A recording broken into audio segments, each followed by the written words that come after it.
नमस्कार दोस्तों, स्वागत है आपका मेरे चैनल पे। मेरा नाम है रिपु दमन सिंह। मैंने बीटेक कर रखा है आईटी गुवाहाटी से। यहाँ मेरे बारे में डिटेल्स लिखी है। तो जी मेंस आ चुका है, जैसे कि आपकी डिमांड थी भैया फिजिक्स की तो आपने बना दी, केमिस्ट्री की बना दी, आप मैथ्स की एक वीडियो और बता दो। लास्ट फाइनल रिवीजन कैसे करना है और क्या मतलब मेन फोकस होना चाहिए। तो इस वीडियो में आपको वही अपन प्रोवाइड करने वाले हैं। कोई फालतू की बकवास नहीं करेंगे, सीधे टॉपिक पे आते हैं। एक चीज़ मैं आपको पहले ही डिस्क्लेमर देना चाहता हूँ, मैथ्स मेरे को हमेशा टफ लगती थी। टफ लगने का एक रीज़न भी था क्योंकि मैंने प्रैक्टिस कम करी थी सिंस मेरा ड्रॉप ईयर था, ठीक है। और जब मैंने जेई फर्स्ट टाइम दिया था मतलब विदाउट ड्रॉप, तो मैथ्स तो लगभग मेरी 80% तो छूटी हुई थी। मतलब पता नहीं मैं कैसे मेंस आ गया और मेरे कैसे 96 से 97% आ गई थी।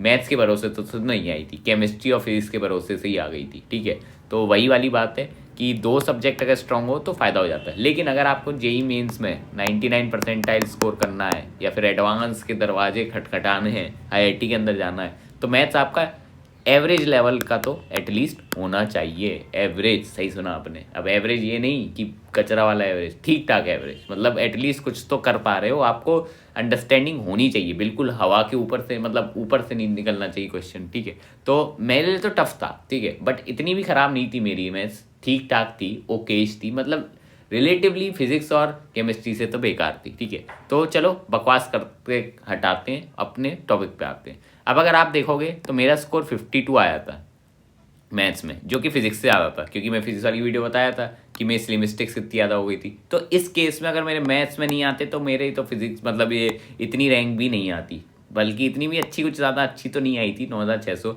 और वैसे तो मेरे मैथ्स में 67 आने थे, 67। लेकिन मैंने आपको बताया था कि मैंने OMR गलत मार्क कर दी थी, तो +4 होता है तो -1 हो गए। तो ऐसे मेरे लाइन से 3 क्वेश्चन गलत हो गए थे। 3 क्वेश्चन गलत होंगे तो ऑब्वियसली मेरे 15 मार्क्स का अंतर आ गया था। तो मेरे 67 मार्क्स आने थे एक्यूरेटली, और मैंने इतने ही कैलकुलेट करे थे। मुझे 100% श्योर था कि मेरे को इतना ही आना है, और उस हिसाब से मेरी कुछ 6000 रैंक आ रही थी। तो देखो 15 मार्क्स पे कितना डिफरेंस आ जाता है, 3000 रैंक तो ऐसी स्लिप हो जाती है, ठीक है। तो ये सब मत करना। वैसे तो आपके में होगा ही नहीं, आप तो ऑनलाइन दोगे, इसमें OMR का झंझट ही खत्म हो गया, ठीक है। एक चीज़ मैं आपको बताना चाहता हूँ, मेरे जो 67 मार्क्स थे, ठीक है, अगर आप हिसाब लगाओगे 67 कैसे आए होंगे, तो मैंने 18 क्वेश्चन करे थे जितना मुझे याद है।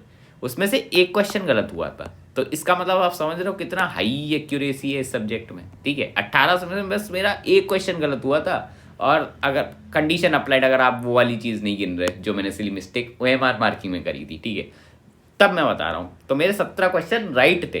तो इसलिए एक्यूरेसी सबसे ज़्यादा आप मैथ्स में निकाल सकते हो। आंसर आएगा तो आप श्योर शॉर्ट होगी कि हाँ यही आंसर है। इसमें इधर उधर फिजिक्स की तरह या केमिस्ट्री की तरह डिबेट नहीं होता ऑप्शंस में, ठीक है। इसमें मोस्टली आंसर निकल जाता है। और मल्टीपल चॉइस, मतलब मल्टीपल चॉइस में सिंगल करेक्ट है, तो मतलब और ज़्यादा चांसेस आपके सही आंसर पे पहुंचने की, ठीक है। अब मैं आपको अपनी अप्रोच बताता हूँ। सिंपल, बहुत ही सिंपल अप्रोच है मेरे, कुछ एक्स्ट्रा ऑर्डिनरी अप्रोच नहीं है। मैंने अपनी स्ट्रेंथ पे फोकस करा। मैथ्स में 3600 चैप्टर है, सब मैं नहीं मास्टर कर सकता, ये मुझे ही पता है, ठीक है। तो मैंने अपने फेमस, मतलब जो मुझे अच्छे लगते थे, मुझे ज़्यादा समझ में आते थे, उस पर फोकस करा, स्ट्रेंथ पे, ठीक है। मैक्सिमम टाइम उसी को अलॉट करा, ठीक है। मैथ्स को कैसे, मैं आपको बताया था केमिस्ट्री वाली वीडियो में 50 या 55 मिनट में केमिस्ट्री कर लेता था। तो जो भी बच्चा को टाइम है वो मैथ्स को अलॉट कर देता था। फिजिक्स को तो मैं 1 घंटा ही देता था। और मेरी स्ट्रेटेजी वही थी, पहले ईजी करूँगा, फिर मीडियम करता था, और हार्ड में छोड़ ही देता था। टाइम वेस्ट ही नहीं करना, ठीक है। मैं ईजी मीडियम ही कर लूँगा तो मेरे लिए काफ़ी है, ठीक है। तो ये मेरा प्लान रहता था। अब चैप्टर वाइज देख लेते हैं किसमें कितना ज़्यादा वेटेज है। मैथ्स में सबसे अच्छी बात पता है क्या है, ऑलमोस्ट हर एक चैप्टर से एटलीस्ट एक क्वेश्चन, मतलब लगभग एक क्वेश्चन ही रहता है, ठीक है। कुछ चैप्टर हैं जिससे 2-2 क्वेश्चन भी आए हैं, लेकिन मोटा मोटा अगर आप देखोगे सब चैप्टरों से लगभग एटलीस्ट एक क्वेश्चन ही आया है। इसमें ऐसा कोई हाई वेटेज, ऐसे तगड़े टॉपिक नहीं है इतने, ठीक है। मतलब है 1-2, बट रिलेटिवली कम है फिजिक्स और केमिस्ट्री में। जैसे केमिस्ट्री में तो बता रहे थे 10 चैप्टर रही 80 मार्क्स का लेके बैठे हैं, ठीक है, बट ऐसा नहीं है इसमें, ठीक है। तो इधर मामला है कि स्प्रेड इवन है, ठीक है। तो इधर ये वाली ट्रिक काम कर जाती है जो मैंने आपको बताई थी, स्ट्रेंथ वाली, ठीक है, और इजी मीडियम हार्ड वाली, ये वाली। तो अब देखते हैं, मैं आपको बताता हूँ मैंने कौन कौन से चैप्टर अच्छे से कर रखे, मतलब अच्छे तो नहीं, मतलब ठीक ठाक पकड़ बना ली। सेट्स जैसे चैप्टर, ये क्यों छोड़ूंगा मैं, सेट जैसा, ठीक है। परमुटेशन कॉम्बिनेशन में कोई कर ऐसा क्वेश्चन दे देते तो मुझसे नहीं होता था। मुझे थ्योरी आती थी बट क्वेश्चन कई कर फंस जाता था, तो इसलिए मैंने इस पर मतलब पढ़ रखा था, बट हाँ डिबेटेबल था कि इसका क्वेश्चन जरूरी नहीं है कि हो ही जाए। प्रोबेबिलिटी मैंने कर लिया था क्योंकि प्रोबेबिलिटी मुझे ईजी लगता था, क्योंकि मैंने ये देखा है कि पीएनसी ही यूज़ होता है वैसे तो प्रोबेबिलिटी में, लेकिन प्रोबेबिलिटी का मैंने देखा है कि थोड़ा ईजी देता है as compare to PNC. I don't know why, क्योंकि मेरे हिसाब से वो प्रोबेबिलिटी भी निकालनी होती है इसलिए, ठीक है, बेस थ्योरम वगैरह, ठीक है।